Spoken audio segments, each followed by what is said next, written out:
Hi everyone, Simon from Vela Sound. We're with Alasdair. Hey. We Love to See.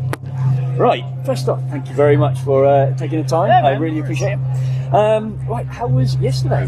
Yeah, it was great. We played at like 2 p.m. on the main stage, and just kind of going off, festivals I've done back in Australia. People don't usually rock up until fairly late in the afternoon, so I was expecting we'd have like a decent crowd, but nothing like on the scale of what we had yesterday. Like, it was such a thrill to walk out playing like mainly new stuff and just seeing like a full tent all the way to the back. It was sick. It was and it was my first show in the UK personally. Oh, really? Oh, wow. Yeah, I was like, man, you can't beat this. Because I sit in a high bar. Yeah, it was perfect. And we were so stoked after the show, and then just had a great day hanging out at the festival, like watching the Melvins and how good was that? Leprous were amazing. Godspeed were just like something else. So we're feeling like equal parts really satisfied with it, but also like super inspired. Awesome. Oh, cool. So, I mean, just from my point of view, you guys look like you were having the time of your lives up on stage. I mean, you genuinely look like you were. Like, I don't know, because I've only seen you. Every time you come over, I go and make sure I see you guys. Sure. Is it normally like that? Yeah, it seemed like a joyous thing. I mean, I've got to say, the new songs sounded epic. Thanks, man. Cheers. Really good. Yeah, I don't want to speak for what's been like too much in the past, because I've only been in the band for 2 years. Right. But the vibe's been super high. Like we just came off 2 weeks in the States last month, which was really great, and like it was super smooth tour, great shows. Really, really fun time being on the road together. So cool. We're really enjoying it. And then, and again, I think just having that kind of a reception. Yeah. It must make it all work. Yeah. For the set that's not like, like we weren't playing anything from Departure songs yesterday, and so obviously that's a pretty special record to a lot of people. So for that to not feel like it was casting a shadow at all, was really, really I must great. admit, I didn't, from a personal point of view, I didn't miss the songs. Yeah. I mean, I did part of that obviously is for today, but even then, I don't think I would have missed it, because the new songs, I know I said it before, they sounded absolutely epic in a live setting. It sounded really good. Yeah, and we're really enjoying playing the new record as well. So we're planning to really, for the next few years, like hero the new stuff mainly live. Maybe we're probably going to try and play the whole record at most of our shows over the next few years. So amazing. we're really excited for that. So did you have much input into the making of the record? I did, yeah. It was really cool. I've said this to a couple of people now, but I've never felt like the new guy. Like when I joined, the guys had a few demos, and they sketched out the bulk of what became the last track, Blood, the 27-minute one. So that was nice to not have to do all the legwork on that. I was like, oh yeah, cool, I'll do this. But it was really great. Like, part of my audition was they actually sent me the song instrumentally. Well, of course instrumentally. Drumless, rather. Yeah, oh right, okay. And just they were like, oh, let's just see what you can do over this. Like, let's see what kind of parts you write. Right. And that went really, really well. And so, like, a majority of the basic ideas of what I did then for the audition is what made it onto the record. It's really great. Oh, wow. And so they were really, like, the boys have been super chill with me, just doing my own thing. And like, I was super happy to be bossed around. Like, I do a lot of session work as well at home, where you turn up, you play what the band expects you to play, and that's totally fine. Yeah, yes. But yeah, no, it was like doing a single flower. I felt like I was completely left to my own devices to do my own thing, and that was really, really great. So yeah, super stoked with that whole process. Oh, cool. So did you have? How does it normally work then? I don't know if you know about the previous one. Is it like a collaborative thing? And yeah, super. Well, I mean, again, I can only speak from my own experience in the room. Yeah.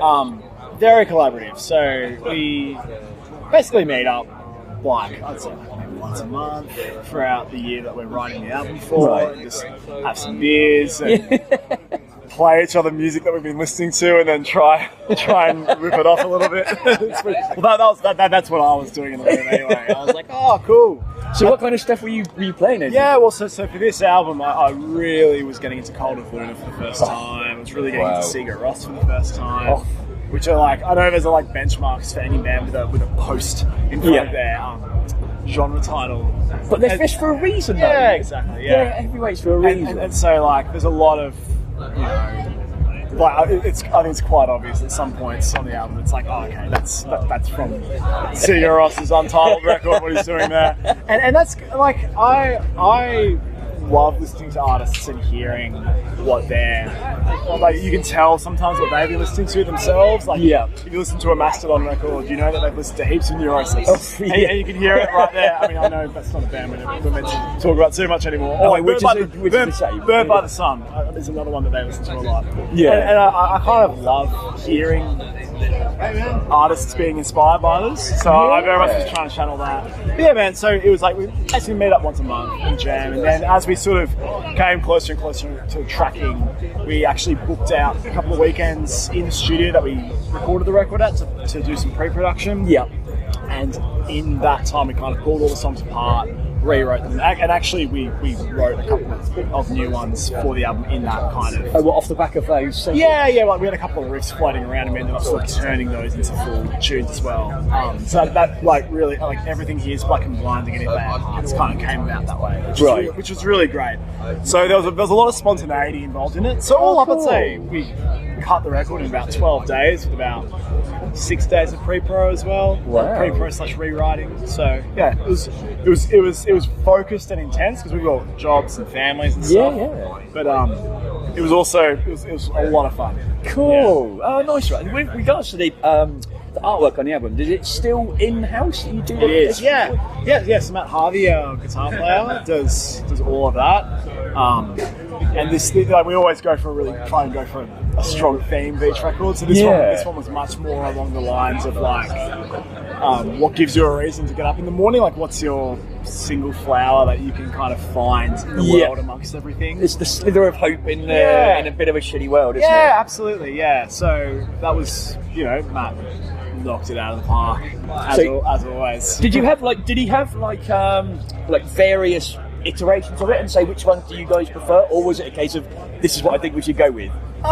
Sort of like, yeah, I guess no. Like we spoke a little bit. Like Matt and Mark had a chat, like a lot. Like Mark and one of the other guitar players, they chat a lot about the themes and what kind of a vibe they want to kind of have on the record. So I think they went back and forth a fair bit. Right. But then Matt, I think, took some time off work and locked in for quite a while to present this exhibition basically, which we actually were able to display in Melbourne back home when we had a listing party there a while ago. So that was really cool. So we really the art is like the visuals are equally as important.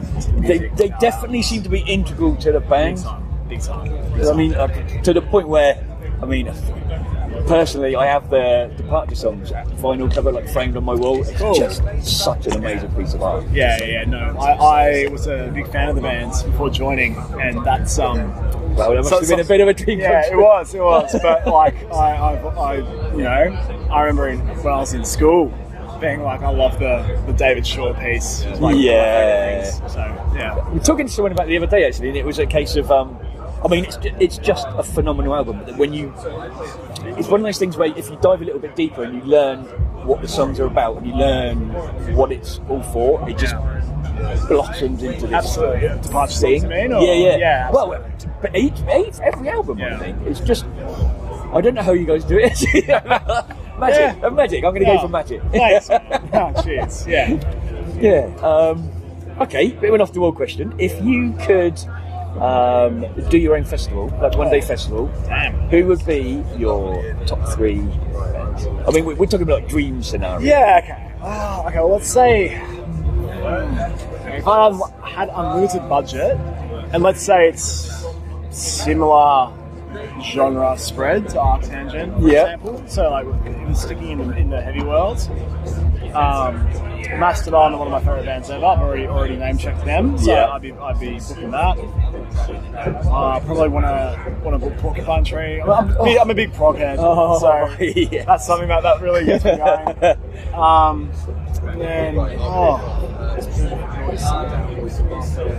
You know what? I reckon an artist like Lana Del Rey is pretty cool. Oh wow! And would sound pretty sick at a festival like this. So that's my weird one. I'm going to throw in the mix. Amazing. I think Lana Del Rey's great. Oh, and shout out to Highland. I think they're an amazing group of artists. So I would book them at anything. So that's 4. But cool. We'll allow an extra band. So I guess you're here for the whole weekend. Is there anyone else you're looking forward to seeing over the weekend? Absolutely. Or anyone that you've seen that's played? Yeah. So watched the Melbournes yesterday, as I said, which was that was a real trip because they've worked with every band. They're just legends, aren't they? Yeah, lucky enough to say hey to Buzz, and it was just kind of like, oh wow, whoa, you know everyone. It was very much imposter syndrome. So they were just absolutely brilliant. Godspeed You, Black Emperor yesterday completely floored me. That was my first time seeing them, and I think that hearing them open with Hope Drone, I really just felt like it was an important moment. I was like, okay, I'm just gonna lock in here. Yeah, it was a bit special, wasn't it? Yeah, it was really, really amazing. And we were lucky enough to have Sophie play some violin on our latest record, which was really cool for us. And then I'm really excited to see Carnival, obviously. My Aussie compatriots. I'm going to try and times clash. I'm going to try and watch the beginning of Green Lung. Oh wow! Yes, I love that band. I think they're really great. Aren't they on directly after you guys? I think they start fairly soon. I think we're doing our changeover as they start. So I might see one song and then run off. Right. Really keen to try and catch a bit of Ever with Rundle, which would be cool. Shout outs to my mates in Battlesnake as well. I saw them last night and they absolutely nailed it. They seem like a lot of fun. They're a lot of fun. I love those boys. It's been super cool. I'm having to split on Saturday, unfortunately, but I would have loved to have seen Tesseract. Shout out to Low as well, Carl. Because you guys, a couple of the guys in your band are in Low, aren't they? Carl is the guitar player in Low, and they're brilliant. I've seen them live heaps. I'm seeing them in London on Sunday. Oh, amazing! Great group of guys as well. Nice. So shout outs to all of them. Okay. Well, I think I've got loads more questions, but I think obviously with you saying about Emma Ruth Rundle, I think we will call it quits. And we can both go see Emma Ruth Rundle. I wasn't trying to imply anything. Just the name that I thought of. Oh, shout out to Calandra as well. I didn't get to see them, but I love that band. So, we should go check them out. So was it? Sorry, carry on. Was it a case of you just flying over for this festival then? Yeah. So the guys flew in. I actually hung out in Melbourne for a bit before they came over because I didn't want to go back and forth across. It's a long way to go back to Australia. This is our only show in this part of the world this year. So we are planning to come back next year in the first half, which would be great. But wow, I am looking forward to that already. So is that going to be like headlining shows or like a festival circuit? That's the pilot stage. That's the pilot headlining shows. Yeah, maybe an odd festival here and there, maybe. But headline tour is the plan. Yeah. Okay. Oh, I'm going to keep my eyes peeled for that one, definitely. Okay. So what next? What next? Yeah. So we'll go to China in October just for a one-off. Have you done that before? We have, So we played this wonderful festival called CanFest last year. Yeah. It's a place called Zushan, which is about 4 hours north of Shanghai, I think. It's amazing, like an island, in the middle of the East China Sea. Wow. Really, really epic, like sort of in the rainforest. Really cool. Goodness. Yeah, so we're going to do departure songs at that this year. So massive thanks to CanFest and Jeff from New Noise for bringing us over. And then, Australian tour at the end of the year. So we're just doing the Sydney, Melbourne, Brisbane, and Hobart as well, actually. We've never played in Tasmania before. Oh, cool. So that'll be really, really great for us. Yeah. And that's going to be where we're going to play the new record in full, which we're really excited about. Man. So that's really the plan for I think the next year or two of the record cycle. Like we're not a full-time touring band. We all have jobs and stuff, but we're trying to do it as much as possible. And when we're going to hit all the markets, but just in different, probably in a bit more of an elongated cycle than other bands might have. Okay. we're really planning on hearing new stuff over the next few years. It feels like a bit of a turning point for us to be able to sort of move forward into the next chapter. So cool. I'm glad you like it live, because Yeah, we're gonna really make that the centerpiece of the set list. Well, it's good. No complaints from me. Yeah, great. Oh, superb. Right, okay. I think we will actually quit there. But I just want to say thank you so much again for your time. It was it really Thanks, much man. appreciated. Cheers. Cheers, Alasdair. Thanks. Thanks, buddy.